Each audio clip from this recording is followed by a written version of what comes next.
You are the worst coach that I've ever seen.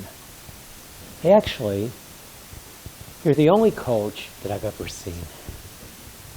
That was my thought the first time I stepped onto a baseball field. It was an important time in my life. It was not Little League anymore, where I paid to be on the team. This was high school baseball. You made the team or you did not. And I did, but I did not. See, Coach West would not let me play on the team. He was no true leader. At least that's what I thought. But he did not tell me that I couldn't be on the team. He told me I just couldn't play on the team. So he selected me as the manager. Manager, coach, coach, manager. To me, that meant the same thing. Somebody who just loves baseball, but's not good enough to play baseball. But I wanted to be noticed. Babe Ruth, Joe DiMaggio, Mickey Mantle. The best that I could get was being the practice catcher for the pitchers. Or I could be a practice infielder or outfielder for specific hitters. But I wasn't allowed to play in the game. Coach West had me decide every game to have the team come. Please come 30 minutes before the game. I don't care if you don't like me. You need to get loose quickly. You need to follow me. Quick jog, jumping jab, stretch those muscles, pair off, parallel with someone, spread out and play catch with somebody. Keep yourself plenty of distance, 10 minutes. A long ball toss, twice the length of those bases. Do batting practice, get a wiffle ball, get a batting tee. Do a soft toss. Pepper that ball all over the field. But there's no excuse for you not to get at least 15 more swings during your batting practice.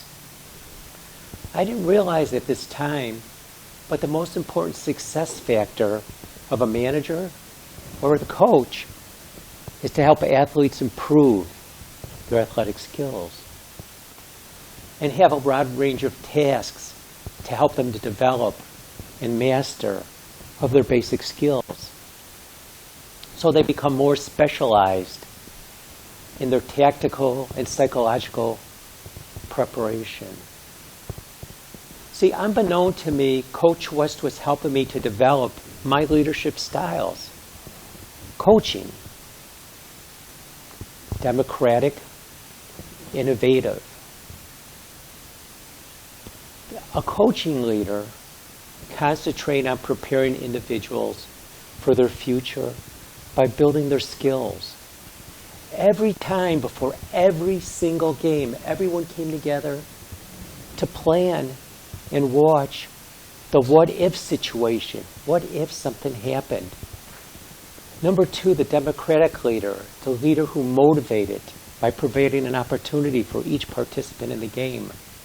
As a leader, I motivated and provided opportunities for participation in our group, our team. The innovative leader, sharing our views and sharing our visions of our future as a baseball team and pursuing excellence. In short, my ball players were the ones making my vision as a leader a reality. And my job was to make sure that they did it effectively. I began to learn that forcing my players to work a certain way could breed resentment toward me or even make them disloyal. But then at the same time, being too soft could lead to bad habits of them being lazy or bored. There's no right management style, as each person, each player has their own individual perspective. But there's three things that I did learn from coaching, baseball, becoming the manager of that team, to managing my own business. First, You need to be consistent. This is a rule because it applies to most of my other rules that I have. Before I could manage my team to be effective, it must have been consistent. I learned to reward that same behaviors every time that they appeared and discourage those same behaviors also when they appeared. And I treated every single member of my team with an equal, level-headed view. And number two, I learned to focus on clarity, accuracy, being thorough, and keeping good communication.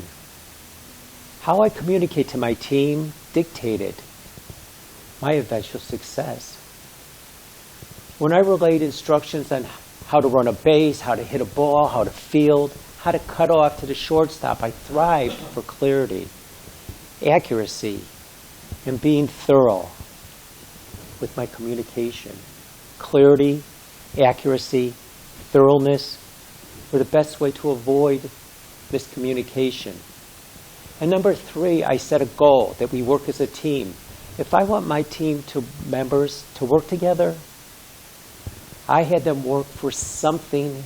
I had them just visualize seeing an end result.